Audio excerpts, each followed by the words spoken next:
Hello everyone, আসসালামু আলাইকুম। Welcome back to my channel. আশা করছি দূরের বা কাছের যে যেখান থেকেই দেখছেন সবাই খুব ভালো আছেন। প্রতিদিনের মতো আবারও একটি রেসিপি নিয়ে হাজির হয়ে গেছি। আমার আজকের রেসিপি আলুর দম। এই শীতে ফুলকো ফুলকো লুচির সাথে আলুর দম খেতে কিন্তু খুব ভালো লাগে। যারা এই ভিডিওটি দেখছেন, ভিডিওটি ভালো লাগলে একটি লাইক করে সম্পূর্ণ ভিডিওটি দেখে নেওয়ার অনুরোধ রইল। সেই সাথে এইরকম নিত্য নতুন রেসিপি পেতে আমার চ্যানেলটি সাবস্ক্রাইব করে পাশে থাকা বেল আইকনটিতে ক্লিক করে রাখবেন। আর যারা অলরেডি সাবস্ক্রাইব করে রেখেছেন তাদেরকে অসংখ্য ধন্যবাদ।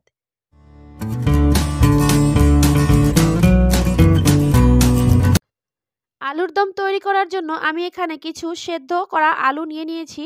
এই আলুটা একদমই নতুন আলু। আমি আলুগুলোকে সেদ্ধ করে খোসা ছাড়িয়ে নিয়েছি।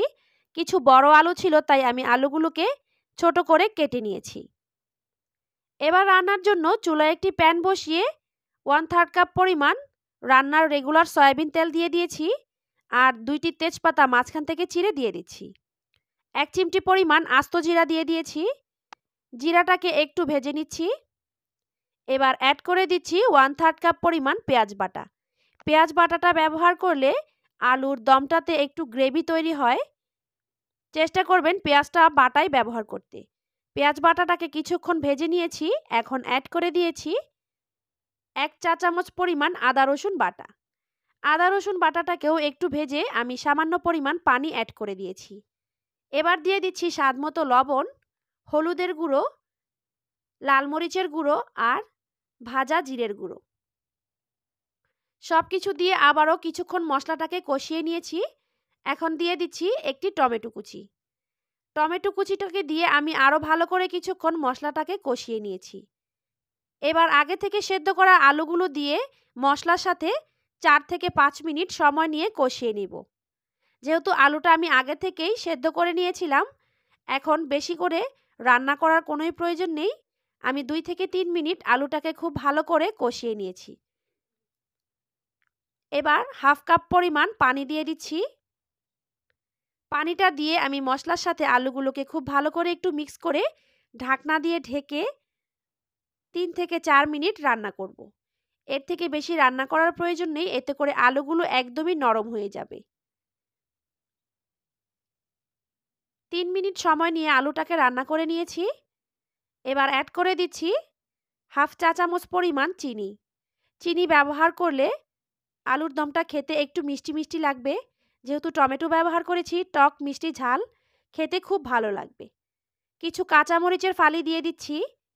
আর দিয়ে দিচ্ছি 1 চা চামচ পরিমাণ গরম মশলা গুঁড়ো।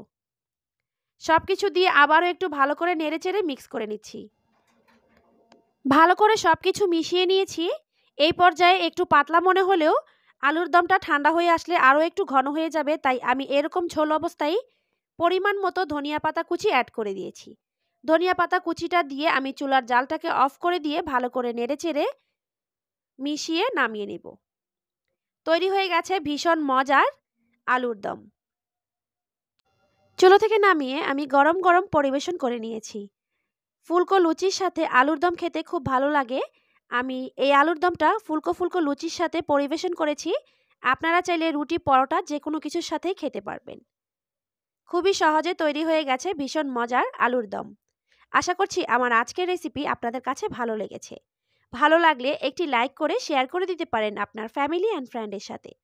সেই সাথে যারা এখনও পর্যন্ত আমার চ্যানেলটিতে সাবস্ক্রাইব করেননি, চ্যানেলটি সাবস্ক্রাইব করে পাশে থাকা বেল আইকনটিতে ক্লিক করে রাখবেন।